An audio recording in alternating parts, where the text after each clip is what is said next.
ഇന്നത്തെ വീഡിയോയിലേക്ക് എല്ലാവർക്കും സ്വാഗതം. ഇതാണ് എൻ്റെ വലിയോള്. ഗീർ ക്രൂസ് പശുവാണ്. 1.5 കൊല്ലമായി പ്രസവിച്ചിട്ട്.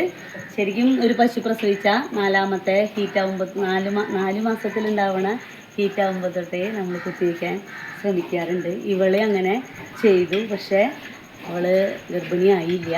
ഇപ്പോൾ കഴിഞ്ഞ ഫെബ്രുവരി 1-ാം തീയതി നമ്മൾ കുത്തിവെച്ചിട്ടുണ്ടായിരുന്നു.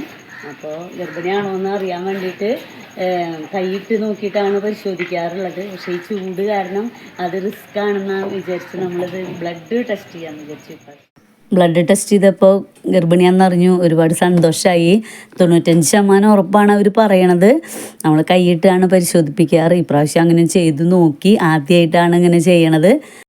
കടിഞ്ഞൂൽ പ്രസവം കഴിഞ്ഞപ്പോഴാണ് നമ്മൾ ഈ പശുവിനെ വാങ്ങണത്. ആ പ്രസവത്തിൽ അവൾക്ക് 25 ലിറ്റർ പാല് ദിവസം കിട്ടിയിരുന്നിരുന്നു. ഇപ്പോഴും നല്ല പാല് കിട്ടുന്നുണ്ട്.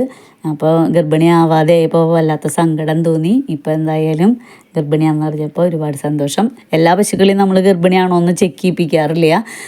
കറക്റ്റായിട്ട് ഈ ഹീറ്റ് കാണിക്കുന്ന പശുക്കളാണെങ്കിൽ കുത്തിവെച്ച് 18 അല്ലെങ്കിൽ 20 ദിവസത്തിനുള്ളിൽ വീണ്ടും ഹീറ്റ് ആവാറുണ്ട്. പിന്നെ ഈ പശുവിനൊരു പ്രത്യേകതയുണ്ട്. അതിൻ്റെ ആദ്യത്തെ കുട്ടീനെ അതിൻ്റെ ഫ്രണ്ടിലത്തെ കുറ്റിമലാണ് കെട്ടിയിട്ടുണ്ടായിരുന്നത്. അപ്പോൾ ആ കുട്ടീനെ കൊടുത്തു. 6 മാസമായപ്പോൾ മൂരിക്കുട്ടനായിരുന്നു. അതിനെ കൊടുത്തു. പക്ഷേ മൂരിക്കുട്ടൻ പോയിട്ടും ഇപ്പോഴും 3-4 കഷ്ണം കായത്തിൽ തിന്നു കഴിഞ്ഞാൽ അവളുടെ തിന്നൽ കഴിഞ്ഞ് ബാക്കി വയ്ക്കുന്നു. അതിൻ്റെ കുട്ടിക്കാവുമെന്ന് ഞാൻ എപ്പോഴും വിചാരിക്കും. പാവം. ഇപ്പോൾ ഓൾറെഡി 3 പശുക്കളും കൂടി ഗർഭിണികളാണ്. അവരെ ഞാൻ അടുത്ത വീഡിയോയിൽ കാട്ടിത്തരാം കേട്ടോ. അതുവരേക്കും ബൈ.